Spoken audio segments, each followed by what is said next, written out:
We have debated the nature of the object since planetfall, but it wasn't until it began to slow and change course that we were certain it was a ship. A ship from Earth, launched long after we thought it was impossible. Its course clear and its arrival imminent.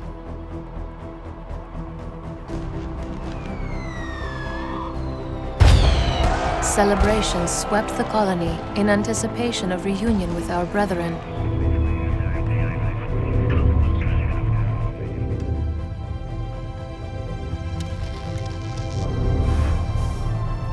All attempts to contact the vessel, however, were met with silence. They were either unable to respond or did not wish to.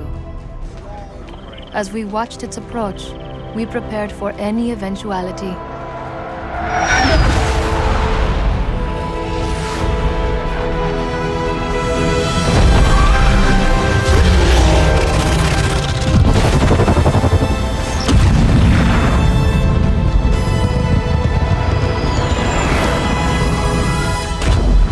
Now, the wait is over.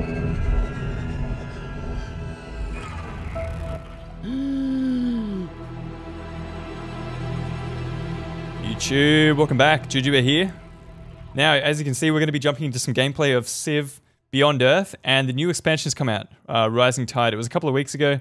I've been a little bit late to get on this train, so sorry about that. This is actually the third try I've tried to get some gameplay together to bring to you guys. So we got the face cam rolling, we got the audio, and we've got the gameplay, so we are good.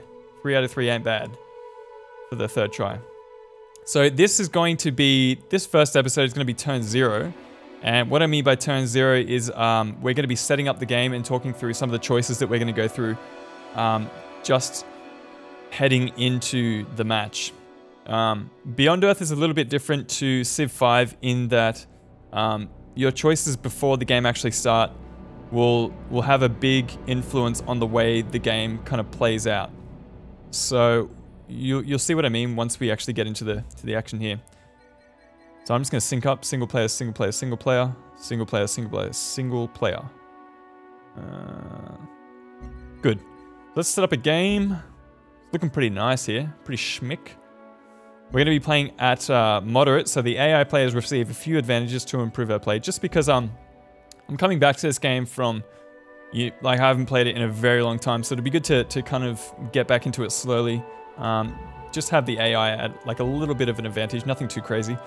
Default game pace, we'll go for standard, and planet size, we're going to go for standard as well. So they're going to be at the, once all the other AI players have joined the map, there'll be 8 in total.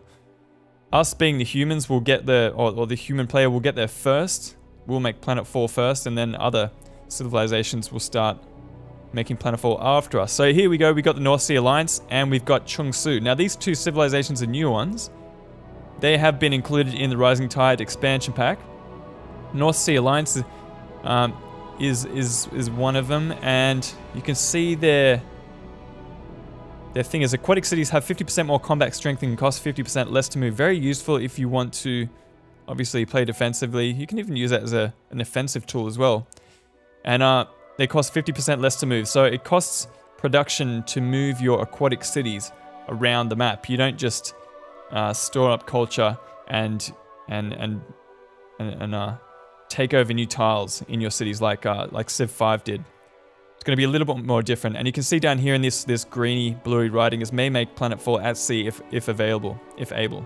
So if we are kind of dropped in a fairly good spot in the sea, then we're definitely going to take advantage of that and see how those mechanics play out. So we got Chungsu as well. Start with 1 free covert agent. Each successful covert operation in a foreign city rewards 10 science per agent rank. That's important as well. So if you got an agent that's like rank 3 or something like that, you obviously get 30 science for all the successful covert operations.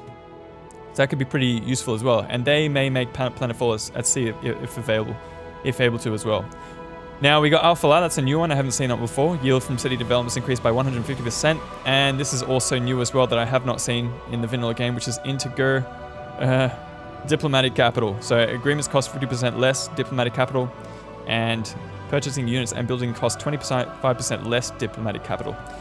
Now, all the rest of them are from the vanilla game. Hopefully, we'll have a few of them in our match that we jump into now.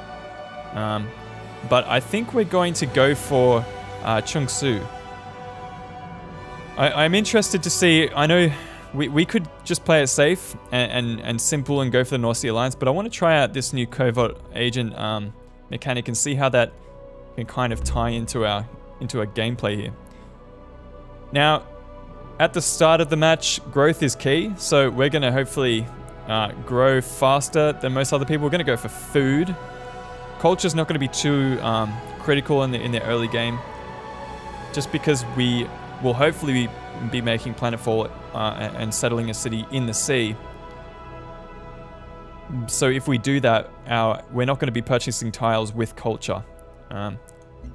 We'll see how that ties in once we jump into the game. But I think refugees is going to be the way to go. We'll grow a little bit quicker than we normally would otherwise.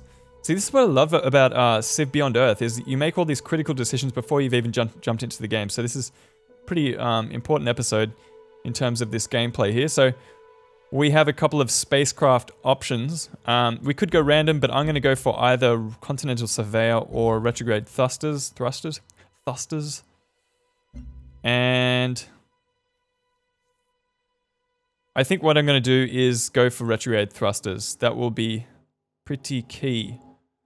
And it'll give us a wider area for choosing where to land your first city and additional visibility around the starting area. So that's going to be key in kind of... Normally you get a radius of, I think it's around 2 or 3 tiles where you can place your first city or make a planetfall. With these Retrograde Thrusters, that'll increase the size of the radius that you can possibly settle in. Now we want to go, I think, with all that extra growth that we're getting from refugees, we'll want to get a worker unit so that we can actually utilize all the tiles that we'll be eventually taking advantage of. And now we have to choose our planet.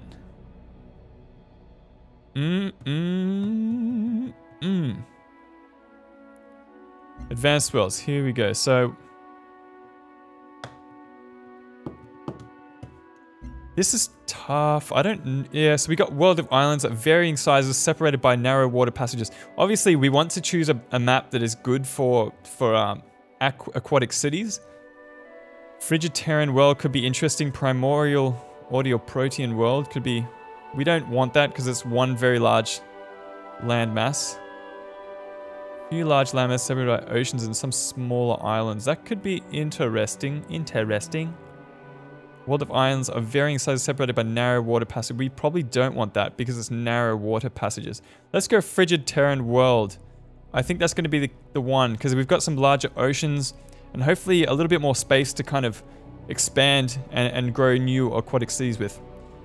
Clark 491C. Always, I think the names of these planets are actually the names of some of the developers that worked on the original game. So nice little bit of Civ trivia for you there. Anyway, it looks like we're ready to go. We'll just jump into advanced setup really quickly. All the victory types are clicked. We got quick combat and quick movement. It might be interesting to see. We'll keep it quick. This all looks pretty nice. Good-o. Okay, guys, I think we're ready. Join us next time. I swear I'm going to upload the other episode of this later on today, so don't worry, I won't leave you hanging for the first couple of turns. Jujubear signing out. We'll see you next time. Bye.